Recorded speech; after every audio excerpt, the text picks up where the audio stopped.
Which is funny. Acolyte hinted at space lesbians, but didn't actually go there. Here they straight up went there, and it's better. Yeah.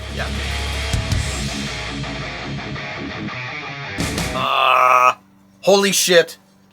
This is the best shit on TV. I loved this. Click subscribe right now. Andor Season 2, Episodes 4, 5, 6. Yes.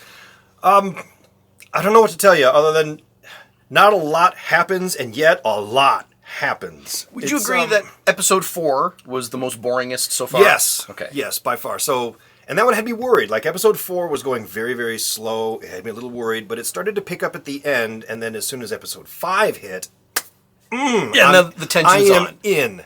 I was astonished at how well they maintained the tension and kept it that whole time. Yes. It's so well done.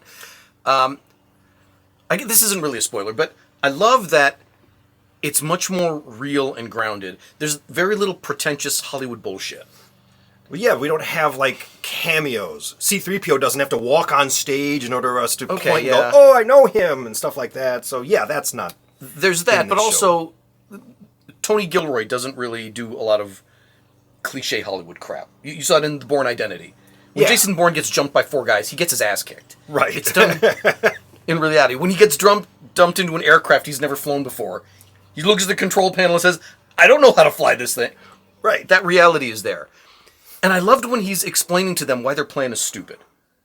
The seasoned soldier and spies explaining to the rookies that your plan is to hijack an Imperial military transport. Yes.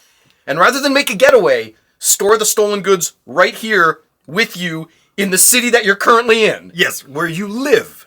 And you're doing it to prove something that everybody already knows, that the Empire is stockpiling weapons. Yes. And that only one group in the galaxy is going to give a shit and come back looking for them. This is your plan. Yes, and we're going to advertise it even. He points out how stupid it is, and the difference between brilliant Star Wars and shit Star Wars. In any other series, that would have been the main plan A of the plot. Yeah. Rey or some space lesbian would have thought of it, and they'd be making it out to what a brilliant military strategist she is for coming up with this plan. And they would have gone through it, and by random coincidences and a comedy of errors, it would have worked. It would have worked, yeah. And because here, the space lesbian came up with it. Right. And here they're like, no, it was a stupid plan. I'm going to show you how dumb it is. Let's do it. This is a kamikaze mission. I'm out. Yeah. And I'm going to tell my people, don't get involved with these guys. They're amateurs, and they suck. I am a big fan of the dialogue in this show in general, but in these episodes in particular. So Saw Gerrera has a moment in here where he gives his speeches twice, in fact, in this 3 episode run. I loved both times. Oh my gosh, it's really powerful. It's really good stuff. And then I think later on there's another speech that's given by some other character. The girl, the blonde, I can't remember her name. She gives a speech at the very end of the last of those 3 episodes. Mon Mothma's sister. Yes. Who went to assist. Yeah. She gives it, I mean, it's very stirring. It's very good dialogue. If they're gonna say something that's gonna move you emotionally, they don't hold back. And I love it. Do you know the story of Gorman? This is actually a very obscure Easter egg. I don't, actually, no. I had no idea. I had only seen it once in Expanded Universe, what happens to Gorman. Is this in like a book? Or? Yeah. It turns out it's mentioned twice. It shows up twice in Expanded Universe with kind of different stories. Okay. Pretty much the same, but different. Different timelines and different how it happened. And I don't know which one they're going to go with here. Maybe none of them. I wonder then, since the very last episode has to be what happens right before Rogue One. Right. It makes me wonder, when do we see what happens to Gorman? And if you don't know, it's really not that big a spoiler. They've already prefaced, we need to extract the calcite. We need to find a plan B, because plan A will render the planet completely this unlivable and unstable, and it's going to... Oh, well, then we better find a plan B. But if we can't find a plan B, we're going to have to... So you can piece together what happens to Gorman. Right. It's the... it's the Empire. We get it. They're going to blow up a planet without a Death Star. Perhaps that's what is the final trigger. But then if we don't have the third batch of episodes, or the fourth batch of episodes, until another year from now, 2 years from where we left off, maybe not. Maybe we see Gorman and something else triggers Rogue One. I don't know. Maybe. It doesn't matter, I guess. I'm happy wherever it's going. It's great. Yeah, I'm having a really good time with this. They pulled something off that I remember from this is a weird comparison here. Long ago, when we first came out with the Avengers, the first Avengers movie, God, yeah. right? There's a really fun, weirdly exciting little action scene that happens in the midway point. And they're not doing anything but fixing a ship. They're just fixing it. They're doing engineering work, but they managed to make it exciting.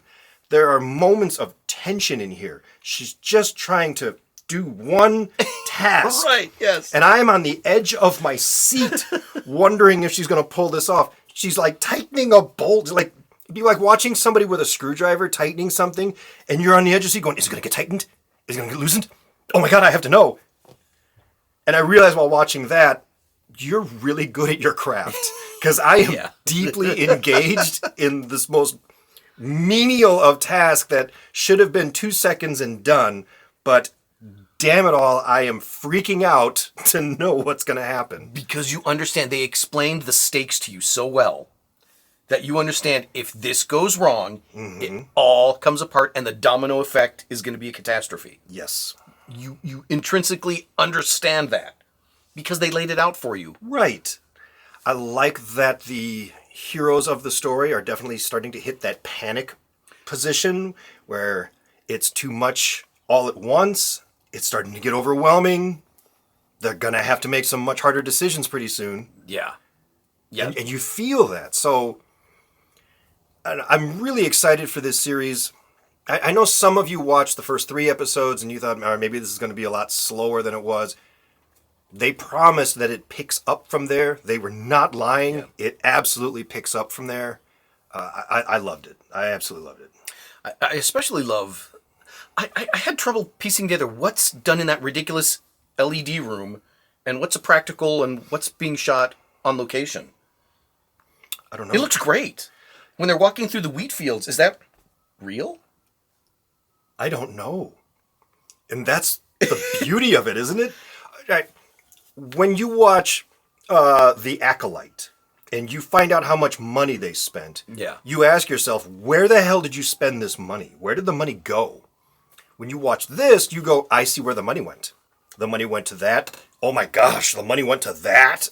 I mean, like, it's clear you built these sets. You went all out on effects. It's beautiful. Like, did they actually fly to Thailand and film those scenes? I don't know. It's great. And I love the little details. Like, Gorman is clearly based on the French Resistance. Yes. And they're talking French. In any other Star Wars project, they just would have them talking French and it wouldn't make any sense. And in here, they're talking the sounds of French. Right. It's gibberish. Right. But it's fantastic. It's immediately recognizable. French Resistance. I get it. But it's not. It's so beautifully done. Because everybody down to the art director was like, how can we make this appropriate and fit and get the message across? All right, well, they speak another language. What if that language sounded like French? Because, and it just all ties together. You're like, oh. Get a linguist. What are all the sounds uttered in the French language? Make a fake language out of those. Yes. You got it. Wow, and you're hooked and drawn in beautifully. That's the level of detail that goes into everything in this show. There's no J.J. Abrams, Leslie Headland, fuck it, just do it like this because it looks cool. Let's do it because it looks cool. Let's do it like this because I have trauma and I want to put it on screen. None of that. And you get the space lesbians. Yeah. And no one gives a shit. Which is funny. Acolyte hinted at space lesbians, but didn't actually go there. Here they straight up went there, and it's better. Yeah, that makes sense. I'm fine with this. Moving on. And it delivered because you understand why she has that emotional response at the end. Yes. It made sense. It wasn't just... They didn't do it just... lesbians. Yes. It was important to the story. Yeah. And it mattered to the story. It's great. Everything about this is so great. Really well done. My only nitpick, if I have to pick some nitpicks... Okay. I really wish there were a few more aliens involved in some of these moments and some of these scenes. Okay. They have a few, But I would really have liked to have seen at least one or two aliens play a little bit more of a significant role. We're used to that in traditional big budget Star Wars. I would have liked to have seen it here instead of just all humans, all people, all the time. Not saying I want a Jar Jar Binks or anything, but I mean a Chewbacca or a something, I don't know, just some kind of alien to remind us constantly, this is not Earth but the future. This is something totally different. I'm not certain, but I think that is intentional. And I think that because of a few lines of dialogue. I think that's done intentionally. We're talking about Gorman. Right. And they made it clear earlier, a rebellion and uprising has never happened on a planet like this. Upscale, wealthy, educated. I think they intentionally, it's humans and only humans for a reason to show, okay, Tatooine, Jakku, shit, who gives a fuck? Right. The Wookiees, who cares about the Wookiee? This is happening on an ethnocenter, on our planet. Humans who are part of the Empire who are wealthy. It can happen to anyone. No one is safe. I think that was done intentionally. I could see that. Maybe not, but it's Tony Gilroy. I assure you he thought about it. That's... Okay. I'm glad you mentioned that. In any movie, in any TV show, I have to think that everything that you do is deliberate. You don't put something on film that you didn't mean to. You're looking at the camera. You can see everything. You can do it over and over again. Everything is deliberate. Here, it feels like it. Yeah. In a lot of other shows, it feels either accidental or you feel like the director is behind the camera going, just say something. Say something smart. Yeah. And you're just throwing it together. So I like how very deliberate every line feels, every shot, every composition, every light that they choose. Yeah. It's for a reason. And you really feel it here. So it's great. It's very refreshing to see a professional filmmaker. Real filmmaking. Yes. Yeah, bravo. And I like we go back to Yavin. That's neat. Yeah, that's fun. That's fun. Okay. And when they do action, it's good. It's good. It's I good know. action. Maybe it's because they don't do a lot of it, so when they do it, they just go all out. I don't know. But the action scenes have been really good. It's okay because it's not a bang bang shoot 'em up show. No, it's not. And it's not supposed to be. So No. But if you're going to do a drama okay if you're going to do a drama with action, when you do the action, you better bring it. And they do. I also loved, this actually is a bit of a spoiler, but when we see Bix go on her last mission at the end, I love that the guy was like, who the hell are you? You look familiar. Who are you? It just shows the bureaucracy. You're just a number. Yeah. I know you don't shit who you are. I don't care. They brought in, say, here, torture some information out of us. And, all right. Great. Here we go. Who is it? I don't know. The one I'm doing today. That's great. I was so glad that how can this be possible? I'd never thought I'd see you. No. Right. No. Bullshit. None of that. It goes back to, you think they're eavesdropping on your conversation? They don't care who you are. Nobody is listening to you. Yes. They don't give a shit who you are. Perfect. Yes. So well done. Those are our thoughts. I'd love to know yours. Are you watching Andor? If you've been holding out, waiting for something good, I hope this pushes you to watch more of it because it's really, really good. It's great. But I'd love to get your thoughts, so leave some comments down below. Let us know what you're watching. Yeah, Let Mom. us know what you think. Do that. Do that. Don't forget to like, share, comment, subscribe, and we'll see you in another episode. Yeah, but All right. Later.